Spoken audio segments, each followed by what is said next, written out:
À l'endroit de mes confrères journalistes, j'aimerais dire ceci. Si je tiens absolument à poursuivre M. Oyono en correctionnel,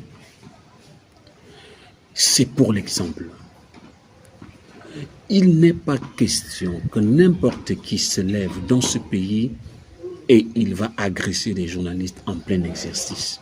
Nous devons défendre nos droits fondamentaux. Nous sommes régis par le Code de la communication, la loi numéro 19/2016. C'est une loi qui nous protège, c'est une loi qui nous donne des obligations également. Et il n'est pas question que nous acceptions que les journalistes soient molestés. Rien que par ce principe, la corporation doit soutenir et défendre ce principe. La corporation doit dénoncer et condamner l'acte qui a été posé sur nous. Je ne vous demande pas de me soutenir, je vous demande tout simplement de défendre le principe et les droits fondamentaux des journalistes que nous sommes. Parce que ce qui arrive aujourd'hui à moi peut vous arriver demain. Il n'est pas question que des confrères s'amusent à faire des petits papiers contre moi. Il ne s'agit pas de moi. Je vais vous dire une chose. Le tribunal correctionnel a une double fonction.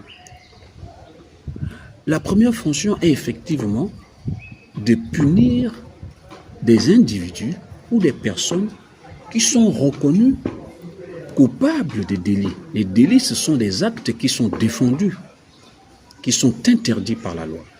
Ça, c'est la première fonction. Avec des peines de prison et des amendes. Mais il y a aussi une autre fonction, c'est la fonction pédagogique du correctionnel. C'est-à-dire que il faudrait que les enfants de M. Oyono soient condamnés pour que plus personne ne puisse penser qu'il peut agresser un journaliste pendant l'exercice de ses fonctions.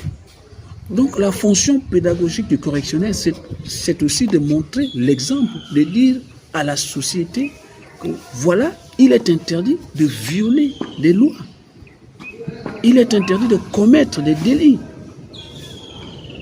C'est pour ça que je tiens à aller jusqu'au bout de cette procédure.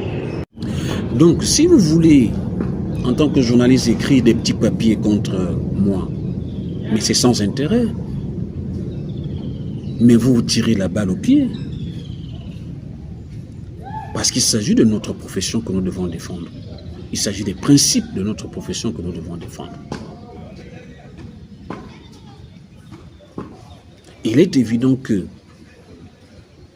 si je n'ai pas respecté les obligations professionnelles dans la conduite et le traitement de ce dossier qui m'oppose à M. Oyono, mais nous avons ici le régulateur qui est la haute autorité de la communication, qui est là pour nous rappeler le respect des règles de déontologie et le respect des règles professionnelles.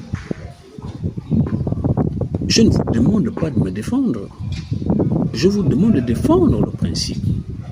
Je vous demande de défendre la corporation.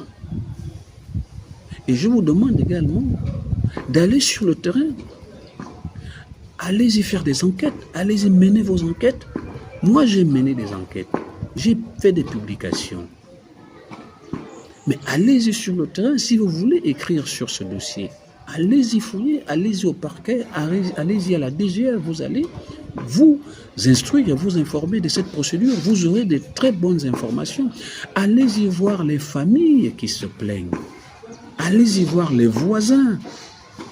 Vous aurez toute l'information nécessaire sur cette question, sur cette procédure, sur cette affaire de profanation de tombe, mais également sur la procédure de violence qui est la mienne.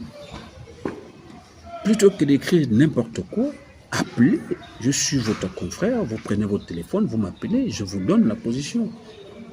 Parce que ce que je vois qui est écrit, c'est vraiment ridicule. Ça prouve effectivement que le journaliste qui écrit ne connaît pas ce qu'on appelle une procédure pénale. Il n'est même pas informé, il n'a même pas cherché. Allez au parquet. Voilà ce que je tenais à dire pour que tout le monde soit au même niveau d'information.